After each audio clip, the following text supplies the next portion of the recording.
Alright, so for me it's been a very long time since I recorded the last clip on this Gravely here. What ended up happening was I tried to get the nuts on those wheels there, but failed to do so. I didn't put a whole ton of effort in. Tried one thing, it didn't work, so I let it sit for a while because I got busy with other things. And I didn't end up getting my hands on the reduction wheels I was originally hoping to get my hands on from the guy that gave me this thing. He gave me a set of dual wheels, actually, so maybe that might go on at some point. I don't know. But what I am going to get my hands on is a new set of axles from a newer Gravely, I think an L8, maybe? I don't know what it was supposed to fit, but apparently it's got an extra reduction gear in here. So there's another lever down here that you pull back, and it does the same thing as the reduction wheels. It actually replaced the reduction wheels. But that's going to kill two birds with one stone when I pick that up, because that's going to give me the ability, the slowness and torque of the reduction wheels, and give me new threads for the wheels to the nuts to go on. So I'm not going to end up taking care of those threads, but I'm going to get new axles instead. Now it's going to be a little while before I get those axles, because they're about an hour's drive to the place where I got parts and things and other engines. This guy's got quite a collection. But in the meantime, I've made the executive decision, which again is easy because I am the executive, to go ahead and put the effort into re-ringing this thing. The reason being because I ran this thing for about 20 minutes the other day. When I started, oil came out of this little valve saying that there's enough. When I finished, no more oil came out of that valve. And boy oh boy, do my neighbors probably hate me for this thing, because it smoked out this entire area. It was crazy how much smoke this stupid thing was blowing.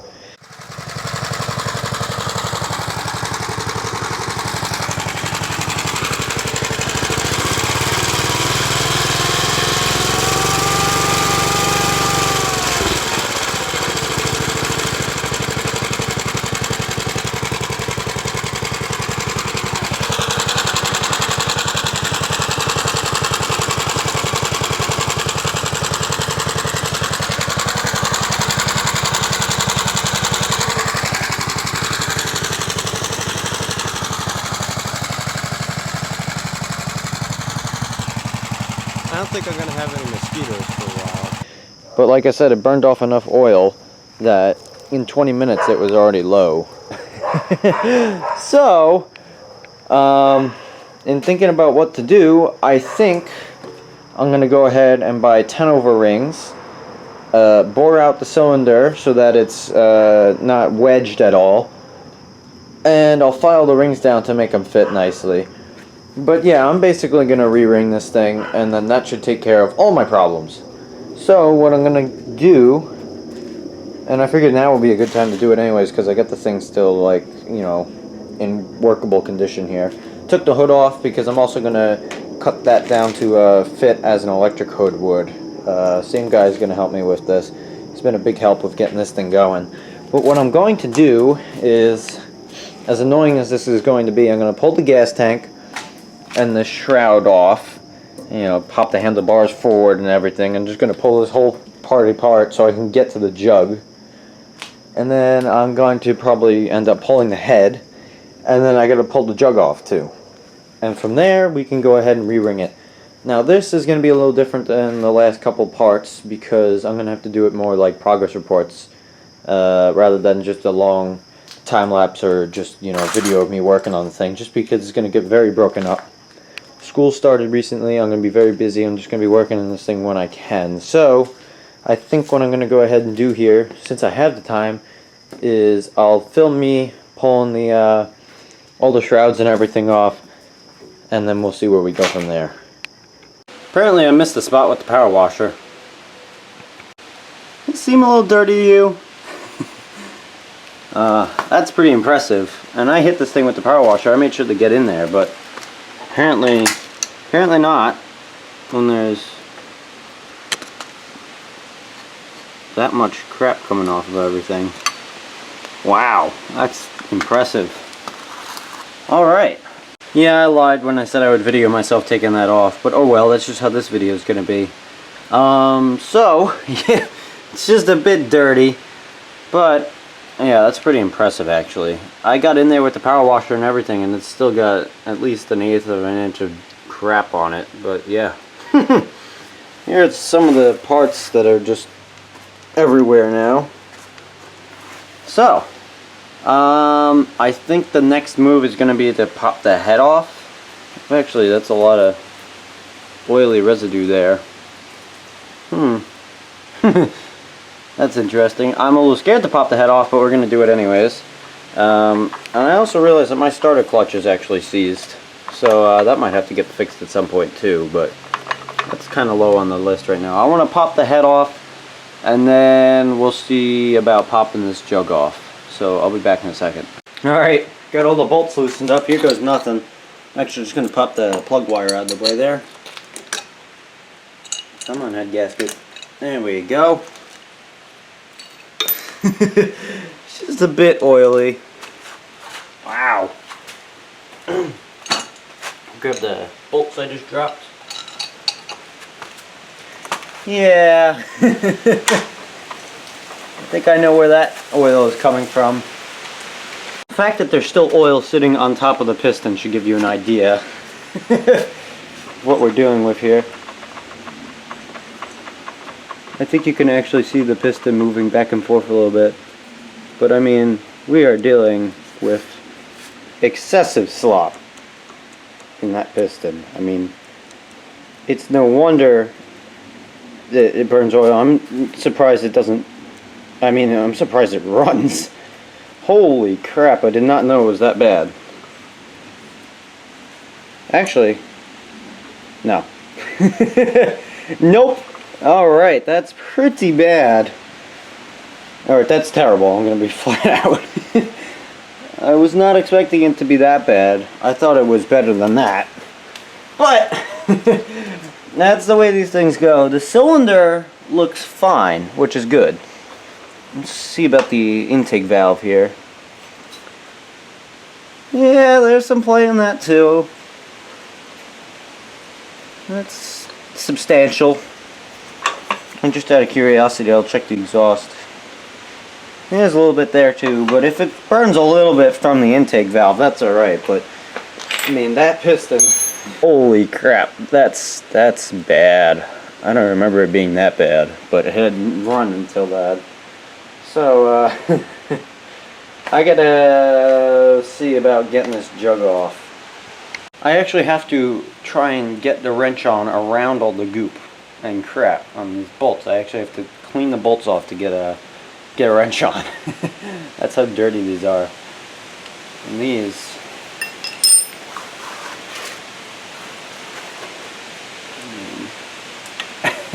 I thought that was a 1/2 inch bolt. It's only 7/16 just from the amount of crap on it. I couldn't even tell. Alright, let me see if I can loosen up all these bolts. Here goes nothing. Let me see if this jug comes off or not.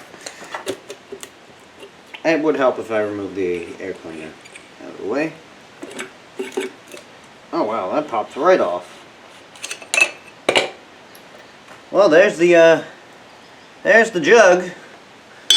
Oh god, I'm dropping things. Let me put that down before I break anything else. Alright, so the jug is off.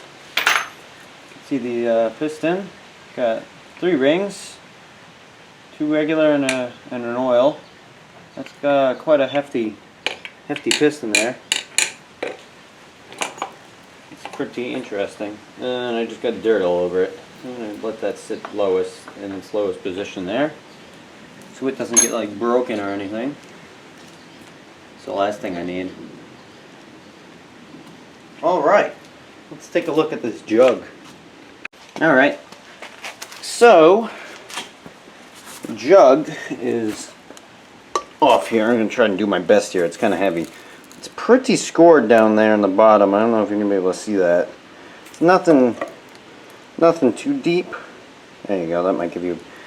It's nothing too deep, I don't think. Definitely a noticeable ridge, but hopefully with some honing, that will be repaired.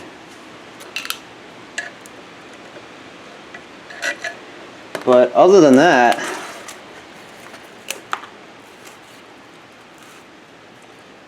I don't really know what else to do. I think that's all I can do for now, until I get some help with honing out the cylinder and getting new rings and stuff. Yeah, that's worse than I thought it was going to be. Got the piston here. I think I showed this already, but these rings, they seem pretty loose actually. Seem pretty loose on there. It's got a big piston. Gotta be at least 3.5 inches if I had to guess. Yeah, but alright. Alright, so I'm gonna be back in a minute, which will probably be weeks of my time, with an update on this thing, so stay tuned. So guys, it's been quite a while since I worked on this, but I'll just do a quick recap. So, pulled the jug off. Yes, the piston's in upside down. I'll explain in a minute. I pulled the jug off because it was burning so much oil, it was ridiculous. And I find that there's a crap ton of slop in the piston, which is where all the oil is coming from. So I said, alright, I'll go, I'll get a little help and I will hone it out and re-ring it and we'll be good. And then I pulled the piston and, I pulled the head and found that there was an obscene amount of slop in the piston. I said, oh, that might not work. So I contacted a guy I know from the show. He said, okay, I got another piston or rings or whatever you need. Just come out and I'll help you. So I do that. He says, bring the piston in the jug. So I pulled the piston off and then I discover this. Just listen to that. Think there's a little bit of play in that connecting rod? That is pretty bad. Not to mention, I don't know if I showed this on video. That's also quite a bit. So, I went out today anyways. Well, I told him that, and he said, screw it, let's put a new engine on the thing. So I went out. I also wanted to pick up that thing back there, which I will show in a future video. And rather than getting a new engine, he gave me a whole other tractor. So now I got two of these things in this garage. Though he did not give me these wheels. These were wheels I had sitting around. Oh, there was a giant bug there. Oh, hello there. I've had a couple of those buzzing around. So yeah, I got this thing. So this is actually an LI. It's kind of interesting that the I is just kind of stamped in at a weird angle like that. I don't know if that means it was converted or if that was a thing. I don't really know. I had to do some digging on this. But the serial number and everything is there. If it was... No, I'm not sure on this, but if it was just a regular L, that serial number would indicate a 1961. I don't know how it works with the L though. I mean the LIs. Don't know if they're the same or not. But we popped this head off and everything seems to be in good condition. So he said just take the tractor. So that's what I did. Had to take a couple pieces off of it to get it home. That was kind of interesting. But it's also kind of funny because the last time I went over to get parts for this one, I stole parts off this one, like the hood and stuff. So everything should bolt onto this really nicely. But until I get this one running, this project's coming to a standstill with quite a mess in the garage. So my new plan is, now that I've got this LI, is to make this one the good one and use this one for parts. I'll keep the tractor, I'll throw it back together eventually. But what I'm going to do is I'm going to steal parts off this, the L here, the worn out one, and make a really good LI. And I'll eventually throw this thing back together and keep it for parts. and I'll throw it back in the woods under a tarp where it'll probably sit for many years. Maybe one day in the future I'll dig it out and do the same thing I just did with it across the last couple of months. But this thing is interesting. However, I think that is the topic for another video, so I think I'm going to end the series on this L here, and I think I'll do a new series on that L. I mean that LI. Jesus, it's getting confusing. So, anyways guys, I want to thank you guys all for watching. If you managed to make it this far in the series, that's pretty cool. I don't know if many people will. But that's how I'm going to leave this one. Unfortunately, this L is probably not going to be running again. And if it does, then, well, it'll be quite smoky. Anyways, guys, I'm rambling again, as I usually do at the end of these videos. So I'm going to wrap this up now. So thank you guys for watching, and I will see you in the next video. And stay tuned for the LI revamp.